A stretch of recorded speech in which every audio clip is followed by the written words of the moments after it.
Hello दोस्तों, स्वागत है आप सभी का आपके अपने यूट्यूब चैनल पॉली एकेडमी में। तो दोस्तों, कैसे हैं आप? आई होप आप बहुत अच्छे होंगे। दोस्तों, यदि आप हमारे चैनल पर नए व्यूअर हैं तो अभी आप हमारे चैनल को सब्सक्राइब मत कीजिएगा। पहले यह वीडियो आप पूरा लास्ट तक देखिए। यदि यह वीडियो आपको बहुत ही अच्छा लगे ना, तब हमारे वीडियो को लाइक, शेयर तथा चैनल को भी सब्सक्राइब कर बेल आइकन ऑल में रखिए, जिससे जब हम कोई नई वीडियो अपलोड करें उसका नोटिफिकेशन सबसे पहले आप तक पहुंचे। चलिए दोस्त, आज हम केमिस्ट्री के कुछ मोस्ट इम्पॉर्टेंट क्वेश्चन को लेकर आए हैं, जो हर बार आपके एग्ज़ाम में यहाँ से एक या दो प्रश्न पूछा जाता है। तो दोस्तों, यदि आप सरकारी कॉलेज में एडमिशन लेना चाहते हैं तो आप इस वीडियो को पूरा देखिएगा, स्किप मत कीजिएगा, क्योंकि यहाँ से एक या दो प्रश्न आपके एग्ज़ाम में हर बार देखने को मिलते हैं और इस बार भी देखने को मिल जाएंगे। तो चलिए बिना देरी किए हम क्लास को स्टार्ट कर दे रहे हैं। आइए देख ले रहे हैं हमारा पहला क्वेश्चन क्या कह रहा है। दोस्तों, आज का पहला क्वेश्चन है कि धातु के बर्तन में रखा दूध निम्न में से किस परिस्थिति में सबसे जल्दी ठंडा हो जाएगा। यानी कि हमसे पूछा जा रहा है कि हमारा जो मान लीजिए किसी कोई बर्तन है, उसमें हमारा दूध रखा हुआ है, तो वह किस परिस्थिति में जल्दी से जल्दी ठंडा हो जाएगा। क्या ऑप्शन नंबर ए दिया हुआ है, जब बर्तन के ढक्कन पर पर्याप्त बर्फ़ रखी हो, यानी कि जो हमारा बर्तन का ढक्कन है उस पर पर्याप्त मात्रा में बर्फ़ रख दी जाए तब हमारा जल्दी ठंडा होगा। या ऑप्शन नंबर बी दिया हुआ है, जब दूध के बर्तन को बर्फ़ की सिल्ली पर रख दिया जाए। क्या इस स्थिति में हमारा दूध जल्दी ठंडा होगा। या ऑप्शन नंबर सी देख लेते हैं क्या कह रहा है। ऑप्शन नंबर सी है कि जब बर्फ़ को बर्तन के चारों ओर रखा जाए तब हमारा दूध जल्दी ठंडा हो जाएगा। या ऑप्शन नंबर डी देख ले रहे हैं। ऑप्शन नंबर डी कह रहा है कि उपयुक्त तीनों दशाओं में ठंडे होने के लिए समान समय लगेगा। तो दोस्तों, इसका आपके हिसाब से राइट आंसर क्या हो जाना चाहिए। आइए हम इसके राइट आंसर की बात करें तो इसका option number C will be right हो जाएगा। ठीक दोस्तों, इसका ऑप्शन नंबर सी राइट हो जाएगा। यानी कि जो हमारा बर्फ़ है, बर्फ़ को बर्तन के चारों तरफ रख देने से हमारा जो दूध है वह जल्दी से जल्दी ठंडा हो जाएगा। यानी कि हमारा option number C will be right हो जाएगा। चलिए दोस्त, देख ले रहे हैं हमारा अगला क्वेश्चन क्या कह रहा है। आइए ले चलते हैं आपको नेक्स्ट क्वेश्चन पर, और आपका अगला क्वेश्चन रहा आपके स्क्रीन पर। आइए देख ले रहे हैं हमारा नेक्स्ट क्वेश्चन क्या कह रहा है। हमारा नेक्स्ट क्वेश्चन है कि ऊष्मीय विकिरण की चाल होती है। ठीक दोस्तों, हमसे ऊष्मीय विकिरण की चाल पूछ रहा है। आइए हम इसके ऑप्शन को देख ले रहे हैं। इसका ऑप्शन नंबर ए दिया हुआ है, प्रकाश की चाल के बराबर। या क्या हमारा जो ऊष्मीय विकिरण की चाल है वह हमारे प्रकाश की चाल के बराबर होगी। या ऑप्शन नंबर बी दिया हुआ है, प्रकाश की चाल के आधे के बराबर। क्या प्रकाश की चाल के आधा हो जाएगी, मतलब आधा होती है। ऑप्शन नंबर सी दिया हुआ है, ध्वनि की चाल के बराबर। क्या जो हमारा ध्वनि की चाल है उसके बराबर हमारे ऊष्मीय विकिरण की चाल होती है। या ऑप्शन नंबर डी दिया हुआ है, उपयुक्त में से कोई नहीं।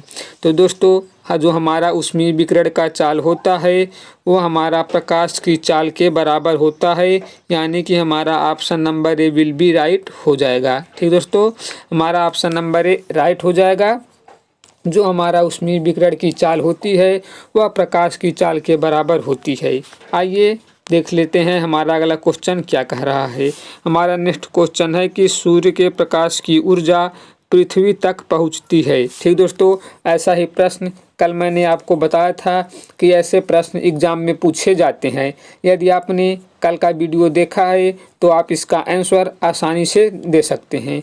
आइए हम इसके ऑप्शन को देख ले रहे हैं। ऑप्शन नंबर ए दिया हुआ है चालन द्वारा। ऑप्शन नंबर बी दिया हुआ है संवहन द्वारा।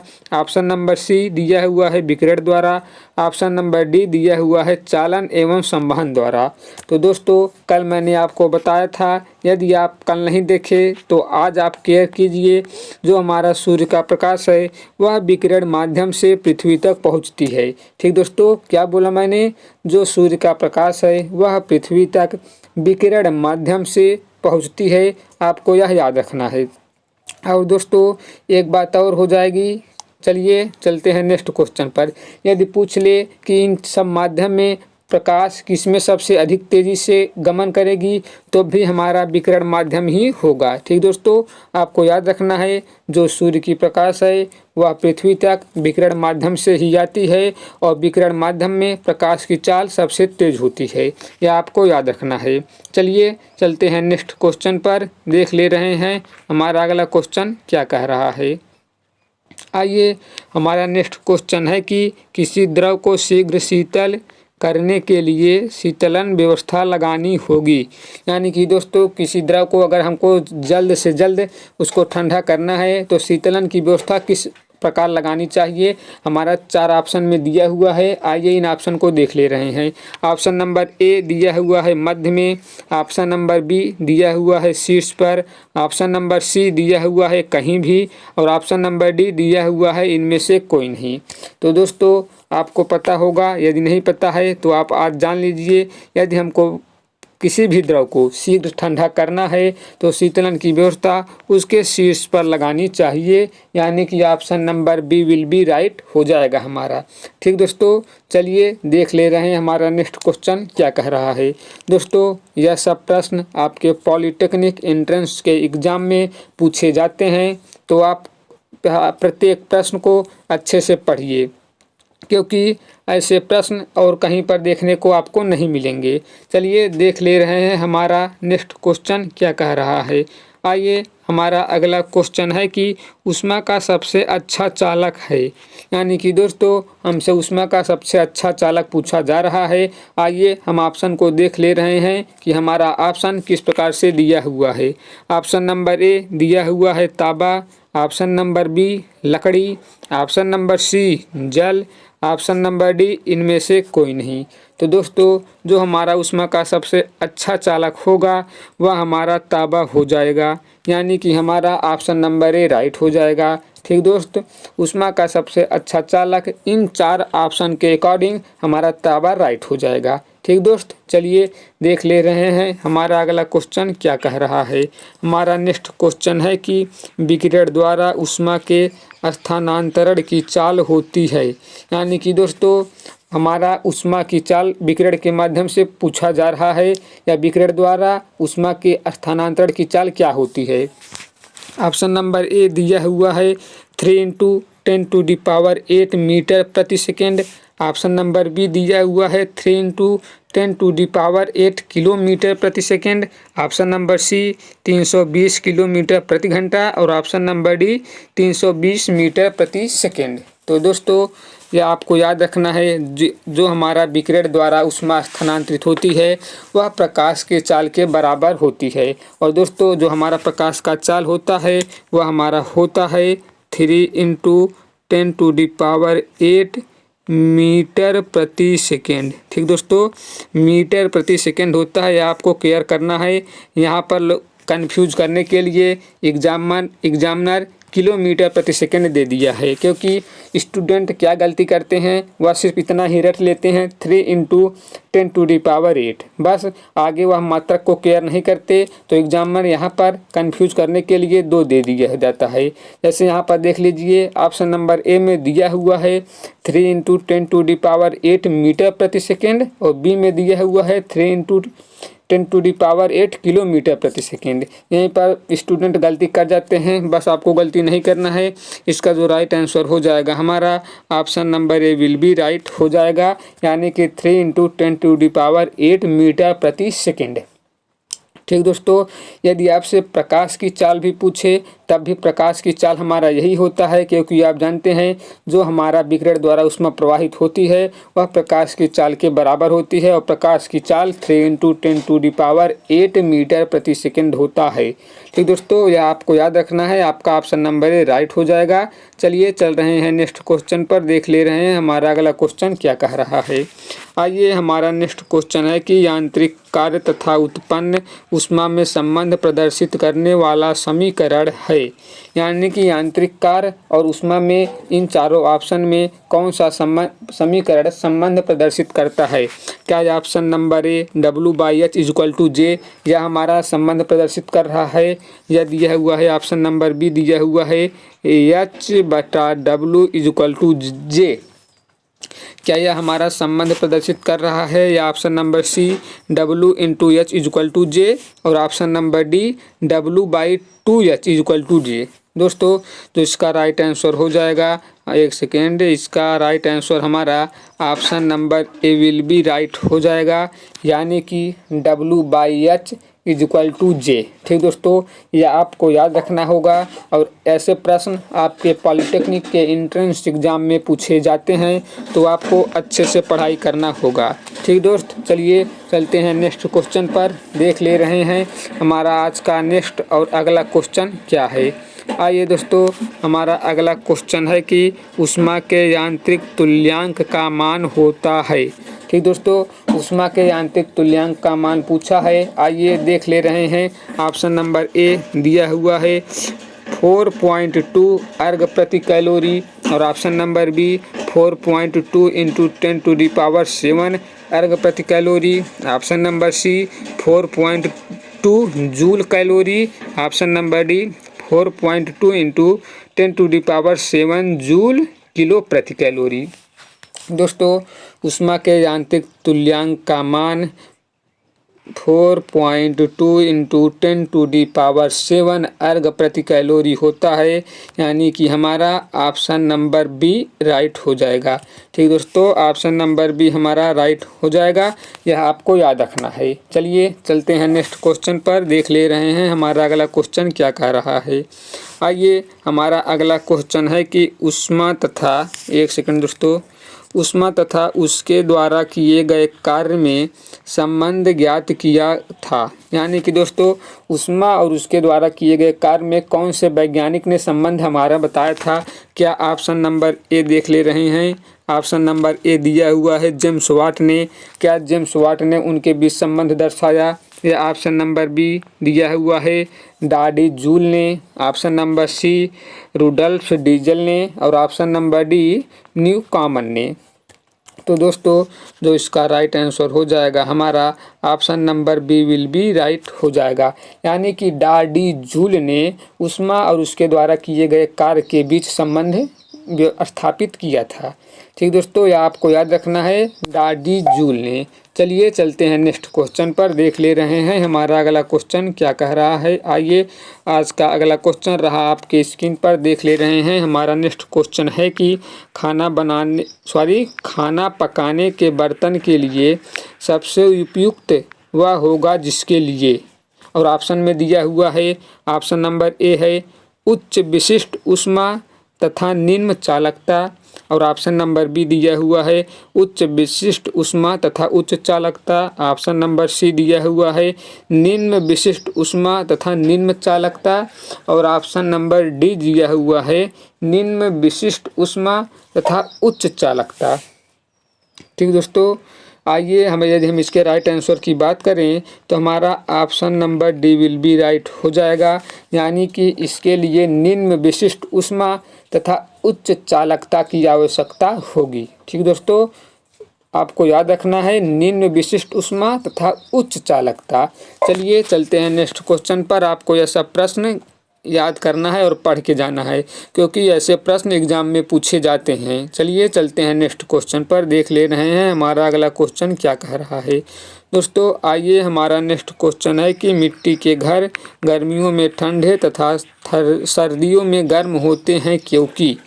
यानी दोस्तों, आपने भी देखा होगा या अनुभव किया है, यदि आपके घर मिट्टी का घर है तो देख लेते हैं वहाँ पर गर्मियों के मौसम में वह ठंडा तथा सर्दियों के मौसम में वह गर्म हो जाते हैं। क्यों?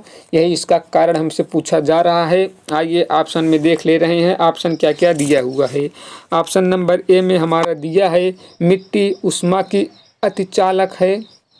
क्या दोस्तों, जो हमारा मिट्टी होती है क्या ऊष्मा की अतिचालक होती है? और ऑप्शन नंबर बी देख ले रहे हैं बी में दिया हुआ है मिट्टी उष्मा की अच्छी सुचालक है। दोस्तों यह हमारा राइट नहीं होगा, क्योंकि जो हमारा मिट्टी होता है वह उष्मा की सुचालक अच्छे सुचालक नहीं होती। सुचालक तो होती है पर अच्छे सुचालक नहीं होती, यानी कि हमारा ऑप्शन नंबर बी तो होगा ही नहीं।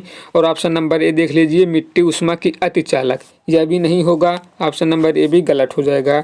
और ऑप्शन नंबर सी में देख ले रहे हैं, मिट्टी उष्मा की बुरी सुचालक होती है। ठीक दोस्तों, यानी कि हमारा ऑप्शन नंबर सी राइट हो जाएगा। जो हमारा मिट्टी होता है वह हमारी उष्मा की बुरी सुचालक होती है, यानी कि ऑप्शन नंबर सी हमारा राइट हो जाएगा। और आप ऑप्शन नंबर सी को गोलियां कर आएंगे, आपको 4 नंबर यानी कि 4 नंबर मिलने से कोई नहीं रोक सकता। ठीक दोस्त, इसका ऑप्शन नंबर सी राइट हो जाएगा। चलिए चलते हैं नेक्स्ट क्वेश्चन पर, देख ले रहे हैं हमारा अगला क्वेश्चन क्या कह रहा है। आइए ले चलते हैं आपको अगले क्वेश्चन पर। और आज का अगला क्वेश्चन है कि एक सेकेंड, आइए, द्रव की उष्मा चालकता ज्ञात करने के लिए हम ऊपर का भाग गर्म और नीचे का भाग ठंडा रखते हैं, जिससे, यानी कि दोस्तों जब द्रव की उष्मा चालकता ज्ञात हम करते हैं तो ऊपर के भाग को गर्म और नीचे के भाग को ठंडा रखते हैं। और इसी का कारण हमसे पूछा जा रहा है, या ऐसा क्यों करते हैं। आइए ऑप्शन देख ले रहे हैं। ऑप्शन ए में दिया हुआ है संवहन नहीं होता, क्या इसलिए। और ऑप्शन नंबर बी विकिरण रोकने के लिए। ऑप्शन नंबर सी दिया हुआ है नीचे की ओर उष्मा संचालन सरल रहता है। और ऑप्शन नंबर डी वायु भरने से कोई लाभ नहीं मिलता है। दोस्तों अगर यदि हम इसमें राइट आंसर की बात करें तो हमारा ऑप्शन नंबर ए राइट हो जाएगा, यानी कि संवहन नहीं होता है। ठीक दोस्तों, संवहन नहीं होता इसलिए ऐसा किया जाता है। चलिए चलते हैं नेक्स्ट क्वेश्चन पर, इसका हमारा ऑप्शन नंबर ए राइट हो जाएगा, आपको याद रखना होगा। चलिए चलते हैं नेक्स्ट क्वेश्चन पर। और दोस्तों यदि आप हमारे टेलीग्राम ग्रुप में नहीं ज्वाइन है तो टेलीग्राम ग्रुप ज्वाइन कर लीजिए, या तो टेलीग्राम पर पॉली एकेडमी सर्च कीजिए या फिर लिंक डिस्क्रिप्शन में है, क्योंकि वहां पर आपको फ्री क्विज़ और क्लास से रिलेटेड जानकारी दी जाती रहती है। चलिए चलते हैं नेक्स्ट क्वेश्चन पर, देख ले रहे हैं हमारा अगला क्वेश्चन क्या कहता है। आइए हमारा नेक्स्ट क्वेश्चन है कि किसी पदार्थ का ताप धीरे धीरे बढ़ने पर आप कौन सा रंग देखेंगे। दोस्तों आइए यदि इसके ऑप्शन की बात करें, ऑप्शन नंबर ए में दिया हुआ है सफ़ेद। क्या हम किसी पदार्थ को का ताप धीरे धीरे इंक्रीज यानी कि बढ़ाएंगे तो हमें सफ़ेद रंग दिखेगा, या पीला रंग दिखेगा, या हरा रंग दिखेगा, कि लाल रंग दिखेगा। तो दोस्तों यदि किसी भी पदार्थ का आप ताप धीरे धीरे बढ़ाएंगे तो आपको सफ़ेद रंग देखने को मिल जाएगा, यानी कि हमारा ऑप्शन नंबर राइट हो जाएगा। ठीक दोस्तों, यह प्रश्न आपको याद रखना है, क्योंकि यह प्रश्न लगभग 2012 के एंट्रेंस एग्जाम में पूछा गया था। ठीक दोस्तों, चलिए चलते हैं नेक्स्ट क्वेश्चन पर, देख ले रहे हैं हमारा अगला क्वेश्चन क्या कह रहा है।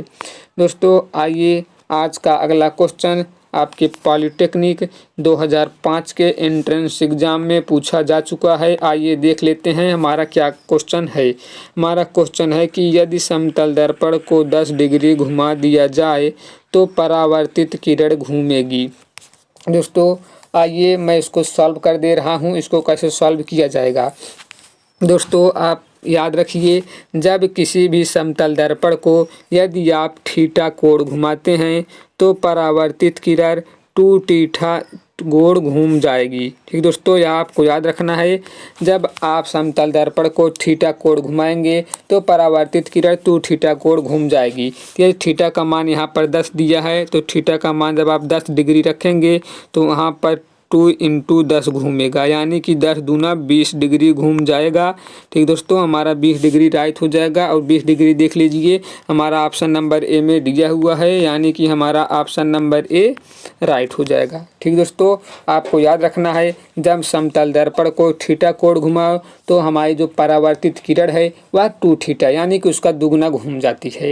यह आपको याद रखना है। और ऐसे क्वेश्चन को आप सॉल्व नहीं, आप देखते ही आंसर कर देंगे, यानी बस आप देख लीजिए समतल दर्पण जितना घूम रहा है उसका दुगना कर दीजिए, बस आपका आंसर राइट हो जाएगा। ठीक दोस्तों, देख लीजिए ऐसे प्रश्न भी पॉलिटेक्निक एंट्रेंस एग्ज़ाम में पूछे जाते हैं और आप बस चुटकियों में सॉल्व करके आ जाएंगे। इसलिए दोस्तों चलिए चलते हैं नेक्स्ट क्वेश्चन पर और देख ले रहे हैं हमारा अगला क्वेश्चन क्या कह रहा है। इसलिए दोस्तों मैं कहता हूं, यदि आप चाहते हैं सरकारी कॉलेज पाना तो आपको होगा रेगुलर आना। ठीक दोस्त, चलिए चलते हैं नेक्स्ट क्वेश्चन पर। आइए हमारा नेक्स्ट क्वेश्चन देख लेते हैं क्या कह रहा है। हमारा नेक्स्ट क्वेश्चन है कि निम्नलिखित रंगों के प्रकाश में से किस रंग के प्रकाश का प्रकीर्णन सबसे अधिक होता है। यानी कि इन चारों ऑप्शनों में किस रंग का प्रकाश का प्रकीर्णन सबसे अधिक होता है, यह हमसे पूछा जा रहा है। और आप देख लीजिए यह प्रश्न पॉलिटेक्निक 1996 के एंट्रेंस एग्ज़ाम में पूछा गया है। आइए यदि हम इसके ऑप्शन की बात करें तो ऑप्शन नंबर ए हो जाएगा हमारा लाल। क्या जो हमारा लाल रंग होता है उसके प्रकाश का प्रकीर्णन सबसे अधिक होता है। या ऑप्शन नंबर बी हरा, क्या हरे रंग का प्रकाश का प्रकीर्णन सबसे अधिक होता है।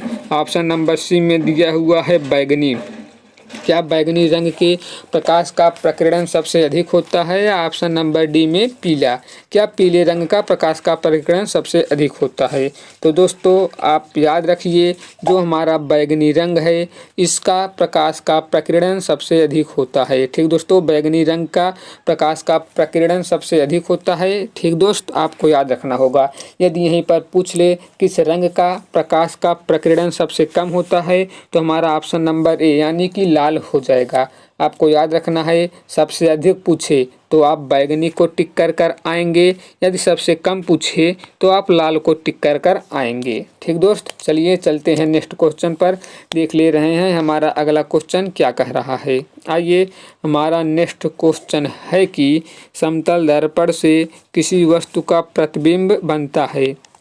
यानी कि दोस्तों समतल दर्पण से जो प्रतिबिंब बनता है वह कैसा बनता है। क्या ऑप्शन नंबर ए आभासी बनता है, या ऑप्शन नंबर बी वास्तविक बनता है, या ऑप्शन नंबर सी छोटा बनता है, या ऑप्शन नंबर डी बड़ा बनता है। दोस्तों आपके हिसाब से क्या राइट आंसर हो जाएगा। आइए हम देख ले रहे हैं इसका राइट आंसर जो हो जाएगा option number A will be right हो जाएगा। यानी कि जो हमारा समतल दर्पण है उससे बनने वाला प्रतिबिंब आभासी होता है। ठीक दोस्तों, आपका ऑप्शन नंबर ए राइट हो जाएगा।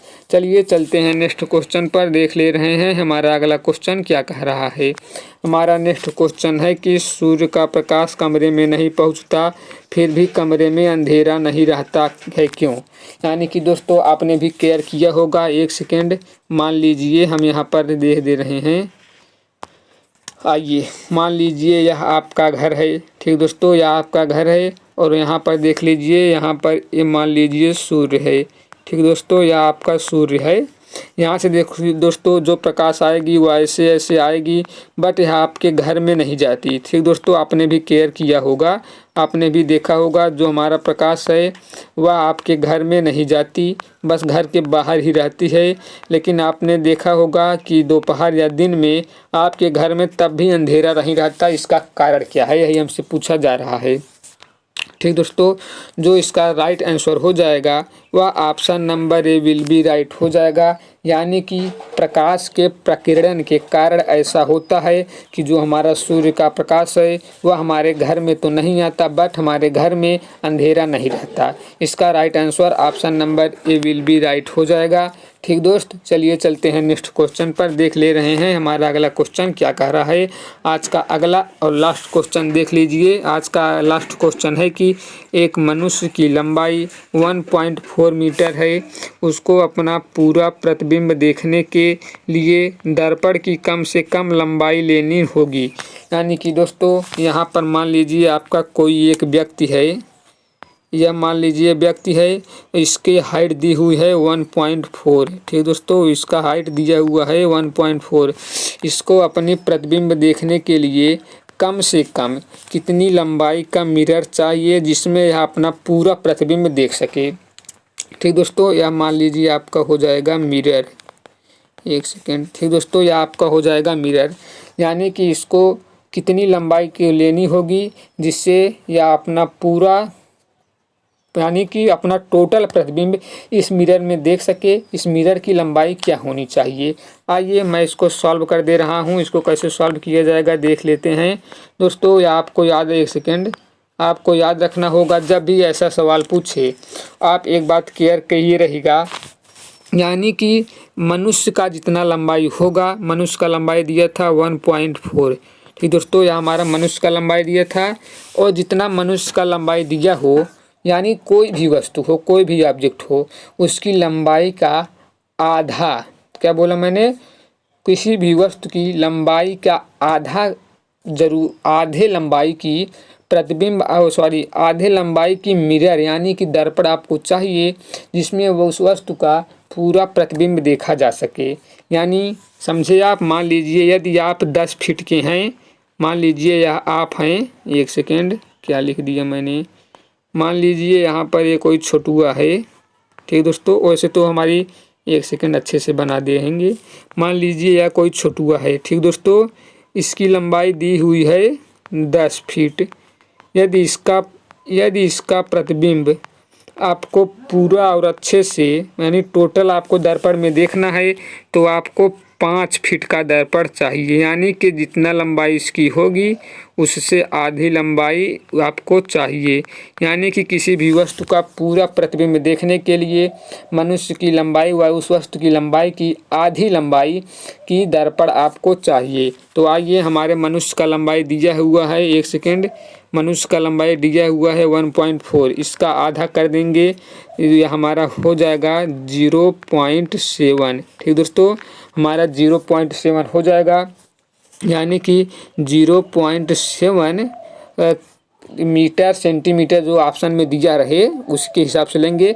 0.7 की आवश्यकता होगी, जिसमें वह व्यक्ति अपना, ये हम क्वेश्चन पर आपको ले चलते हैं। क्वेश्चन में देख लीजिए हमारा क्या दिया हुआ था। क्वेश्चन हमारा मीटर में दिया हुआ था। ठीक दोस्तों, यहाँ पर देख लीजिए मनुष्य की लंबाई 1.4 मीटर थी, तो 1.4 यानी कि 1.4 का जब आप आधा करेंगे यह हमारा हो जाएगा 0.7 मीटर। यानी कि option number C will be right हो जाएगा। यानी कि 0.7 मीटर 0.7 मीटर के प्रतिबिंब की आवश्यकता होगी, जिससे 1.4 मीटर वाला व्यक्ति अपना पूरा प्रतिबिंब उस दर्पण में देख सके। ठीक दोस्तों, चलिए आज की क्लास को हम यहीं तक रखते हैं। क्लास आपको कैसा लगा कमेंट में ज़रूर बताइए। यदि यह क्लास आपको अच्छा लगा तो वीडियो को लाइक, शेयर तथा चैनल को सब्सक्राइब कर बेल आइकन ज़रूर प्रेस करें, जिससे कि जब हम कोई नई वीडियो अपलोड करें उसका नोटिफिकेशन सबसे पहले आप तक पहुँचे।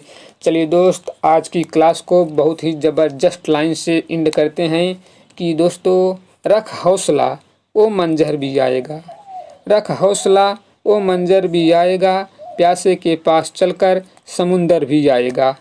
मत घबरा ए मंजिल के मुसाफिर, मंजिल भी मिलेगी और मिलने का मज़ा भी आएगा। मंजिल भी मिलेगी और मिलने का मज़ा भी आएगा। चलिए दोस्त, आज की क्लास को हम यहीं एंड करते हैं। मिलते हैं कल की क्लास में, तब तक के लिए bye bye, love you all and take care.